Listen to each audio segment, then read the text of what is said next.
We'll start by creating a sketch. You click on Start a 2D Sketch. Now you'll need to choose on a plane to create that sketch, and it does not matter which one. So I'll just choose this XY plane. That'll give you a direct view at the plane. And then choose one of your creation tools. I'll just start with a line. Now there are controls similar to object snaps and also the ortho tool that we saw in AutoCAD, but they're running in the background. So in order to draw a line, just click a point and then move your mouse, and you can see if you use a little bit of care, you can get a horizontal line. Do not worry about how long it is. We just want to draw the shape. So I'm just going to click on each of the corners of this rectangle. Again, I'm not paying any attention to the shape. And if you use a little care, there's some tools that will help you line it up with the initial point that you had. And you see that green dot tells me I'm at the end point of that original line.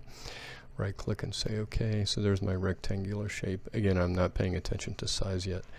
What I will do is add dimensions to determine the size, and that's the parametric side of 3D modeling. Now notice how the lines are all purple. They're purple because they have not been dimensioned or constrained in any way. Click on your dimension tool, and you can either click endpoints of the line or just click on the line. It tells me how long the line is now, and now I will tell it how long to make the line, and I'll type in 7 and hit enter. I'll zoom out a little bit. So now it's exactly 7 inches long. I'll click on this side, and I want that to be 3 inches, so I'll enter 3 inches, hit enter. So now it's exactly 3 by 7. But the lines are still purple because it's not totally constrained, because the software wants to know where this shape exists in relation to the origin.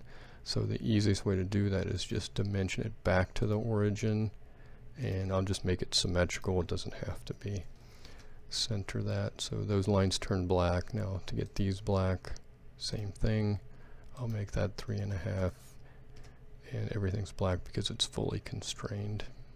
And click on finish the sketch, and you can see what I have. If you hold down the shift key, you can hold down your middle mouse button and move it around. You can see I just have a flat sketch right now.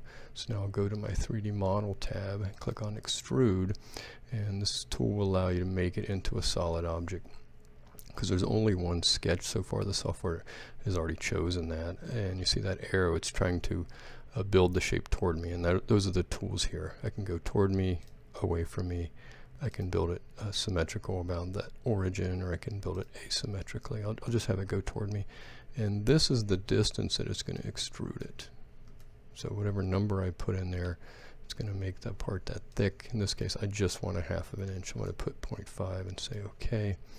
So there is, again, I'll hold down shift. You can see there's my solid object that I've created, and I'm going to save that. So I'll do a save as and put it in a folder that you know what it is. This part is called the base plate.